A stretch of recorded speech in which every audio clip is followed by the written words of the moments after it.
Alhamdulillah, saya akan ambil dulu tantangan dunianya dan saya ingin membuktikan bahwa ekonomi Indonesia itu adalah Islam dan ternyata sesuai dengan ajaran dia mampu sesungguhnya menjawab tantangan segala zaman. Jadi saya cerita dulu dari Anda tanya nih, Anda punya waktu berapa menit ya? Karena Anda bisa cerita betapa Islam diinjak-injak dari mulai Desember 49 dan berlanjut pakai situasi sekarang dan ternyata maaf deh, Anda mau cerita peranan umat Islam dijungkir balikin melalui beberapa hal dan sesungguhnya yang bisa menjawab cuma kita, yang bisa menjawab cuma umat Islam dari situasi sekarang. Nah, kalau makanya kita dulu waktu ini berapa lama? Ini bisa ngomong 2 jam, 3 jam, 1 jam. 15 menit lebih banyak. Baik. Karena ini kasih waktu 15 menit, makanya kita mudah-mudahan 20 menit kemakan. Ya, mudah-mudahan insya Allah. Tadi kita mulai dari Inggris.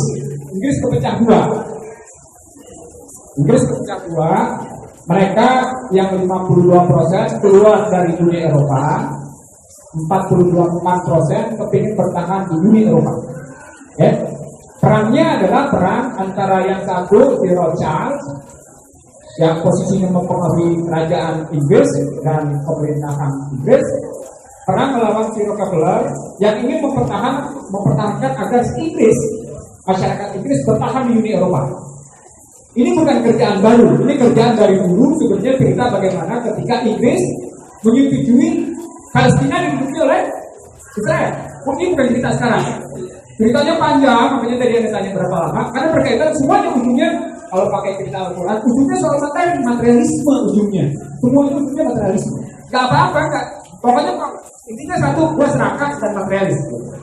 Itu poinnya. Nah, dari pertarungan itu, dari perang itu, sekarang ini ceritanya, seluruh pasar uang dunia bergejolak. Seluruh pasar uang dunia bergejolak. Makanya walaupun pemerintah kemarin sudah mengumumkan tax amnesty, rupiah tetap jatuh.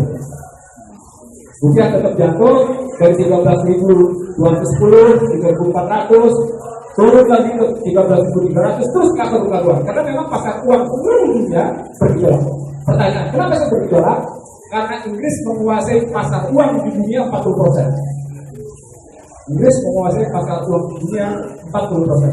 Inggris menguasai menentukan harga emas dunia. Inggris menentukan harga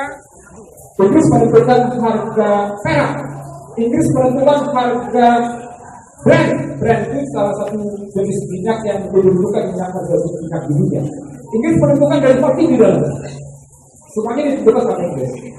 Bayangkan dari mereka yang kemarin ikutan sekitar 4 juta itu 2,2 juta Inggris yang ambil keputusan kemarin itu bekerja di sektor keuangan, bekerja di sektor riba, di sektor yang namanya kalau Anda pakai istilah di sektor sistem perbudakan modern.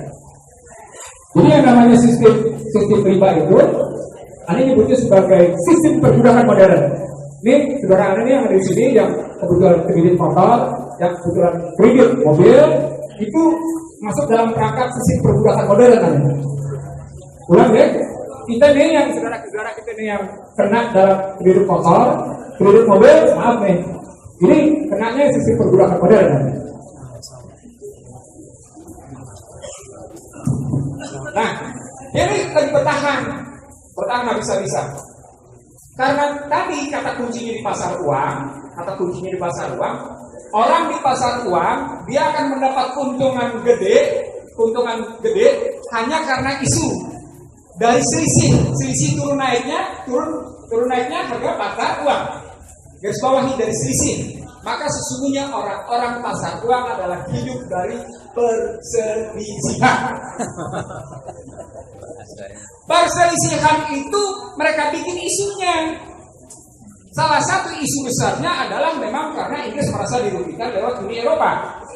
Yang kepingin bertahan habis-habisan saudaranya yang ada di Amerika. Habis-habisan mereka bertahan, tapi nggak menang juga di posisinya. Kenapa?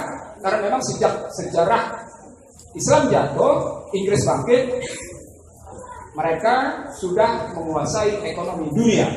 tepatnya sejak abad 17, 18, 19 dan seterusnya hari ini. Nah, apa maksudnya ke Indonesia? Maksudnya Indonesia seperti sekarang kita rasakan. Ini anak ambil contoh.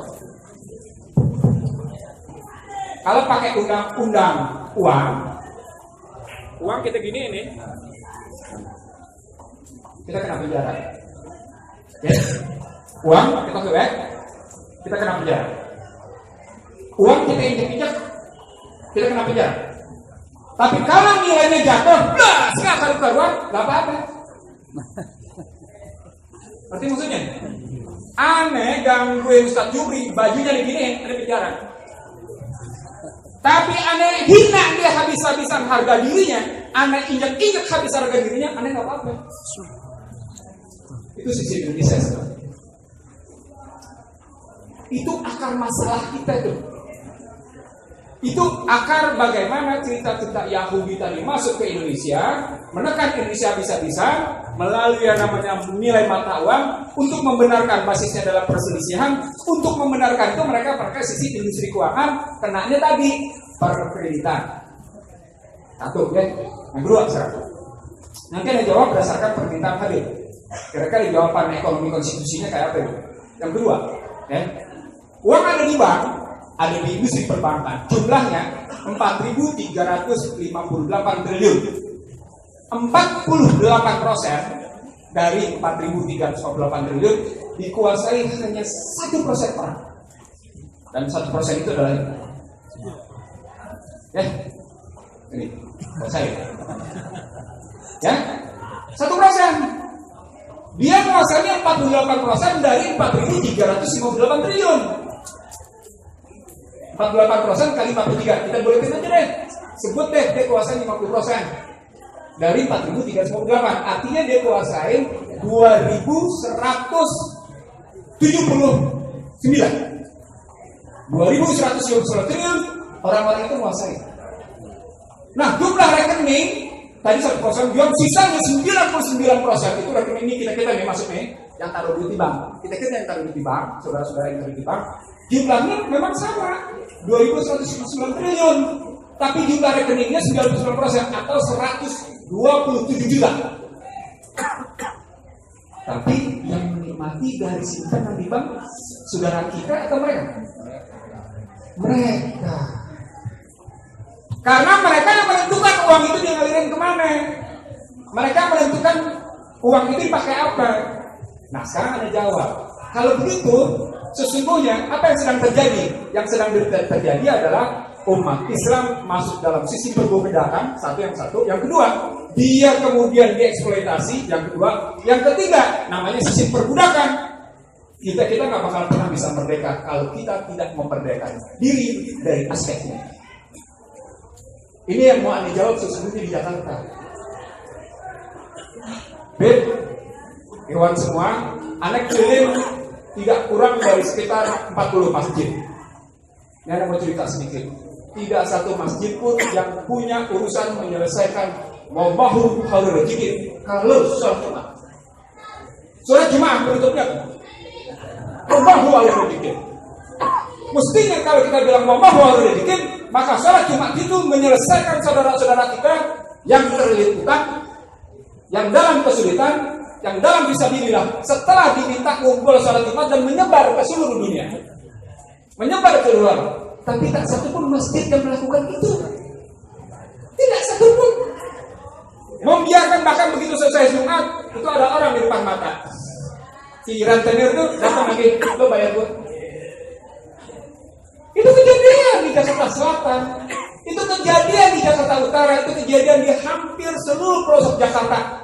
Para rentenir itu menagih, namanya bank gebrak atau bank subuh atau bank apapun, terserah namanya. Tapi begitu. Sekarang Anda terusin. Bagaimana sebenarnya sistem kapitalis? Sistem kapitalis begitu. Mereka menggunakan kekuatan modal. Untuk menekan orang, menjalankan kehendak mereka, dan orang itu memenuhi kehendak si pemilik modal. Itu bahasa sederhananya. Makanya sisi perbudakan. Basisnya individual.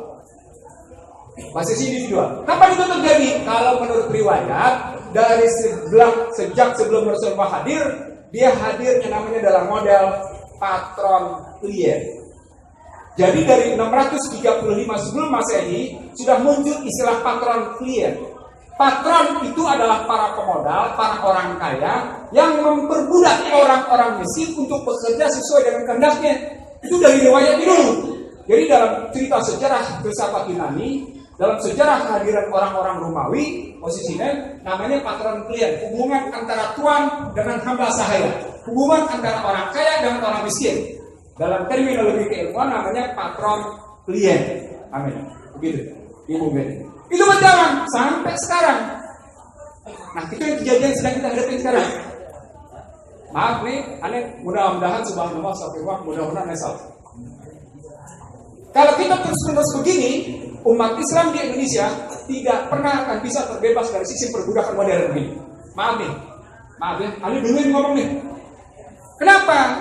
Nih, aneh terbuka. Waktu Kongres Umat Islam Indonesia di Jogja 9 Oktober 2015 dihadiri oleh 700 ulama, aneh bilang, selama periodenya bukan periode Madaniyah, membangun pembinaan sistem pembinaan umat tidak diikuti oleh sistem pembinaan ekonomi, kita terjajah. Sesungguhnya itu udah dijawab sama para perumus Undang-Undang Dasar 45 yang ada disebut sebagai ekonomi konstitusi. Pertama, pasal 23. Pasal 23 menyebut APBN disusun oleh pemerintah, dibicarakan dengan DPR untuk sebesar-besarnya kemakmuran rakyat. 23. Sekarang kita tanya, pasal 23 itu APBN-nya untuk rakyat atau untuk konglomerat? Konglomerat. Apa indikatornya? Bayar utangnya saja nih yang kita bayar buat pajak kita tuh, itu buat orang kaya. Aneh kemarin, berapa hari lalu, 5 hari lalu, aneh diundang oleh konglomerat, seorang konglomerat karena berdebat soal teks amnesti, terus dia kritik sekaligus.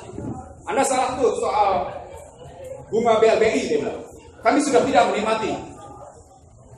Saya jawab, itu kesalahan bukan hanya ada di DPR, tapi juga itu kesalahan di Menteri Keuangan karena tidak men-set up, pakai bahasa keuangannya tidak men-set up. Kalau pakai bahasa hariannya, tidak memindahkan beban dari yang namanya sistem pembayaran utang di BPPN ke dalam penyelesaian di Kementerian Keuangan. Sehingga kita nih tiap tahun menanggung beban untuk orang kaya 60 triliun. Sampai kapan? Sampai kapan? Sampai mati. Karena kenapa sampai mati? Karena tidak ada proyeksi dari pemerintah kapan harus dibayar si BLBI tadi. Nggak ada proyeksinya, nggak kelihatan. Ada terusin sedikit nih, bagaimana punya proyeksi kalau hari ini utang pemerintah sudah mencapai 318 miliar US dollar, 974 juta. Yang artinya kita yang ada di sini per individu utangnya sudah 16.250.000. Kita tanggung nih 16.250.000. Habis anak kita semua nanggung. Bayi yang baru lahir kena kayak gitu. Padahal pasal 23-nya bilangnya nggak boleh begitu.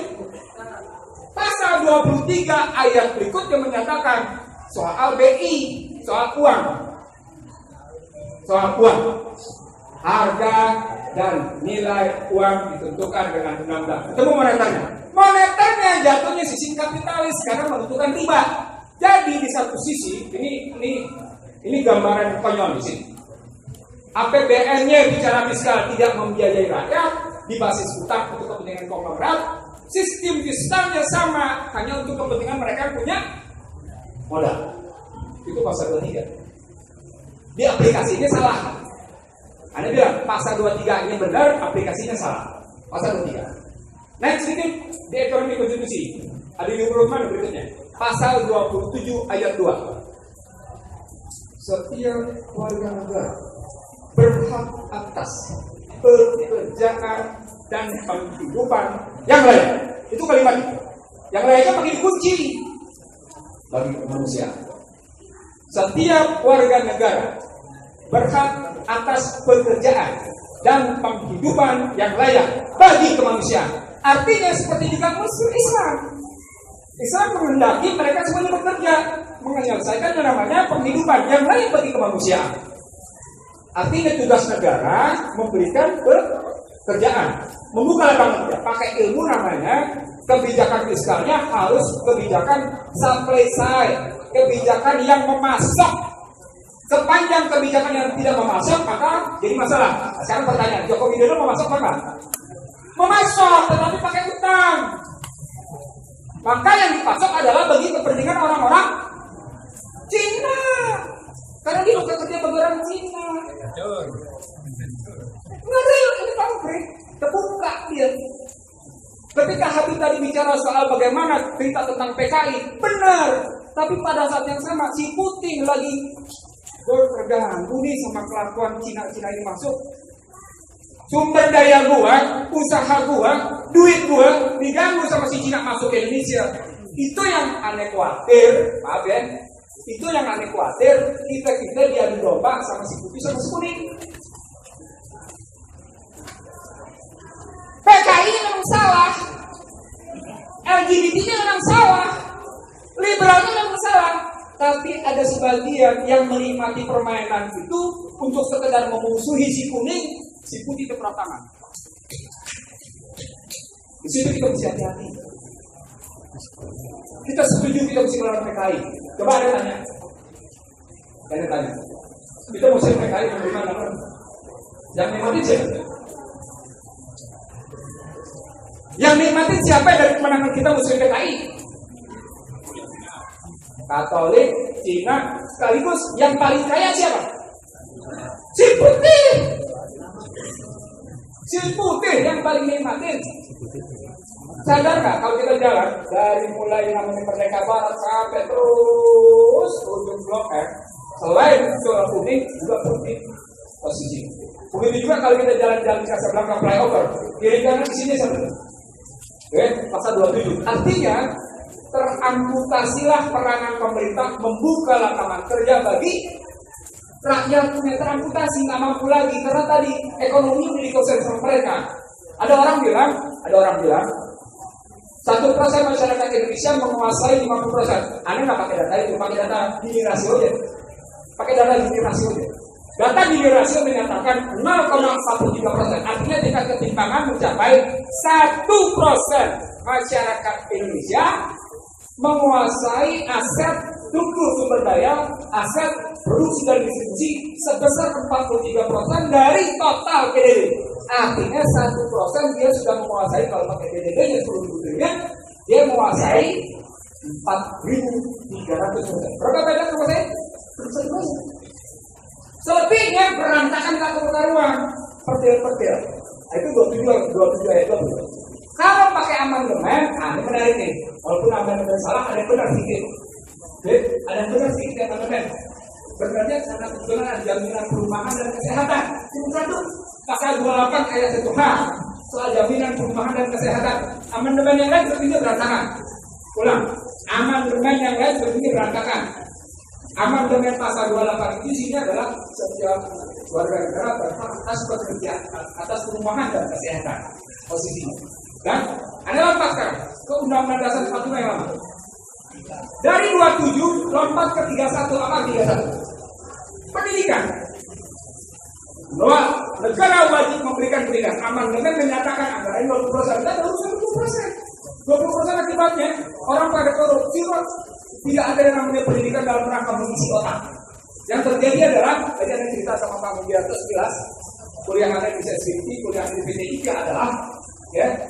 Ini datanya yang namanya pemerkosaan di Amerika meningkat dari posisi tadinya 8 menit sekali pemerkosaan terjadi 8 menit sekali terjadi pemerkosaan, sekarang 6,1 menit sekali terjadi pemerkosaan.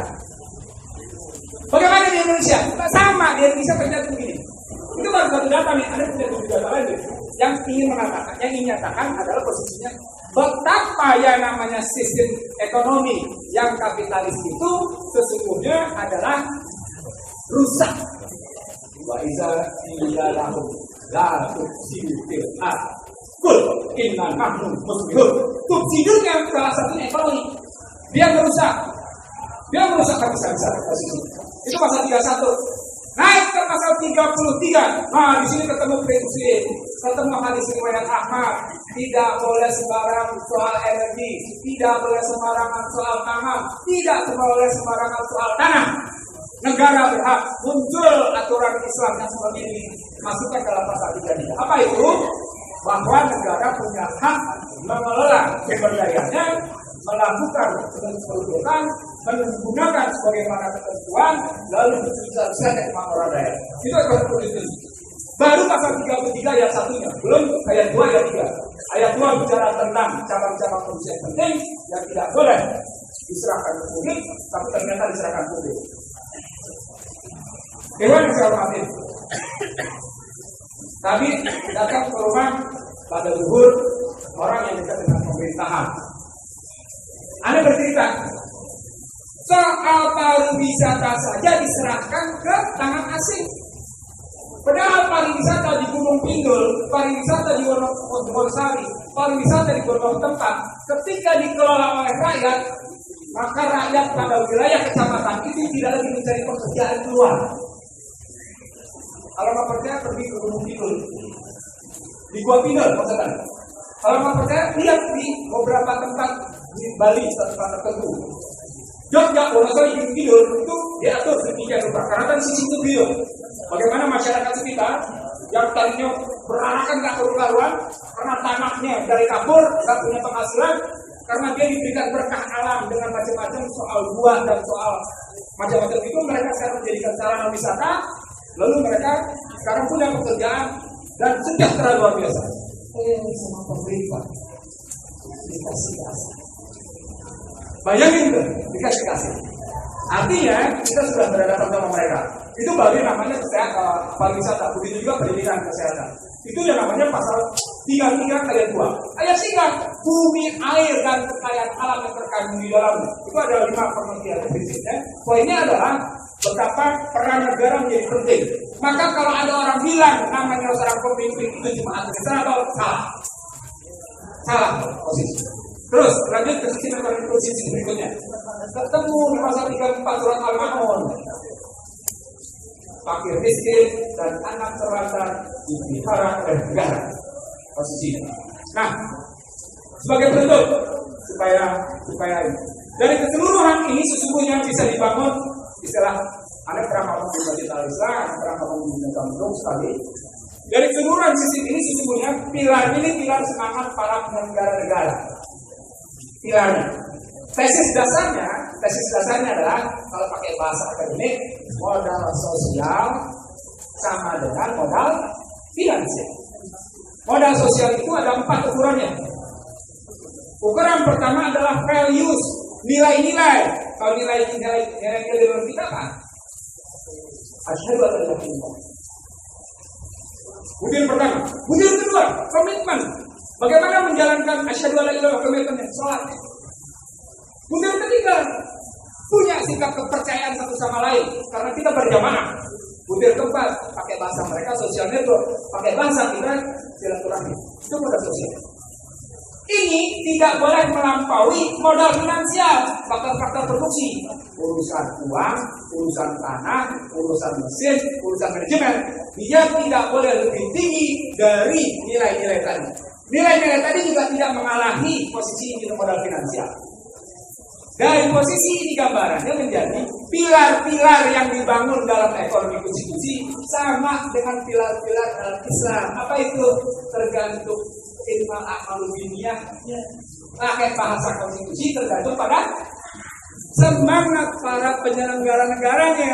Kalau semangat para penyelenggara yang menjadi pengkhianat, berusaha. Jadi pilarnya, kiri kanannya itu adalah semangat para penyelenggara negara.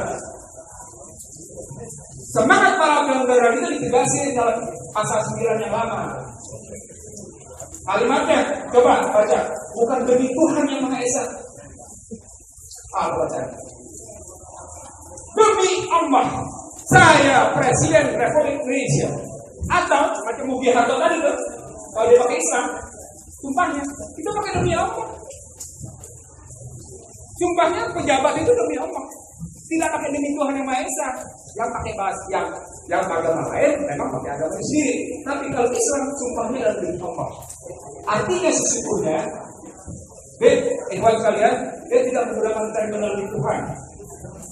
Terminologi Tuhan dalam sejarah perumusan Undang-Undang Dasar 45 itu terminologi Kristen.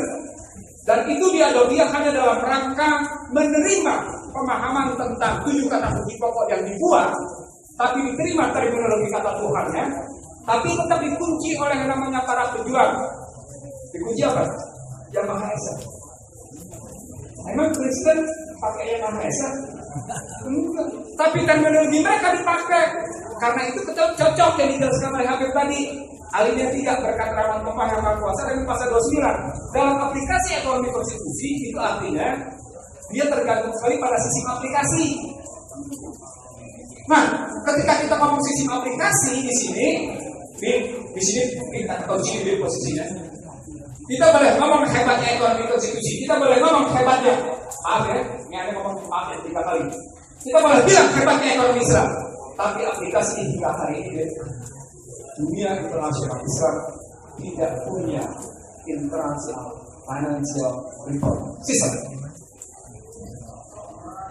Nah, aneh ini berdua kebetulan dapat merumusin sejak lama nih merumusin.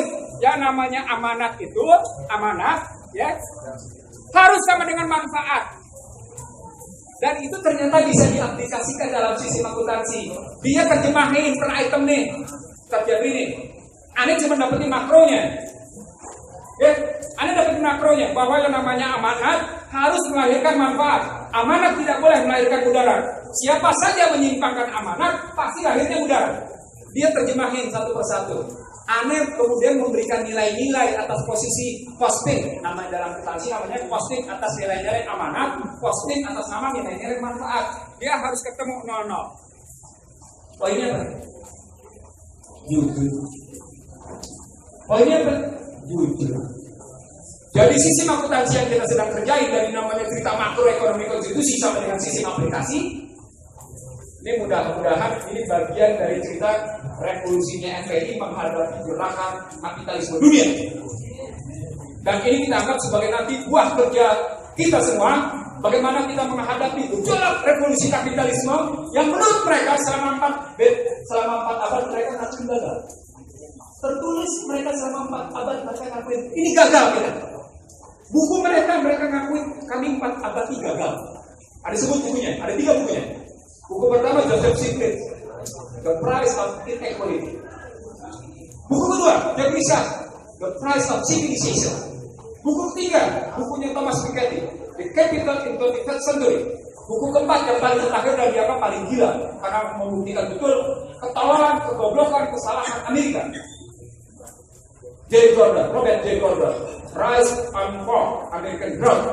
Jadi buku-buku mereka si Yahudi ini bukan diri, gagal. Nah, kata kuncinya dalam sejarah ambruknya perekonomian Amerika dari 2008 hingga ini satu cuma apa itu? Akuntansi. Nah, akuntansi itu yang ngebodohin kita tadi ada bilang, itu yang ngebodohin kita sejak yang namanya Fakultas Ekonomi Indonesia kerjasama dengan Berkeley.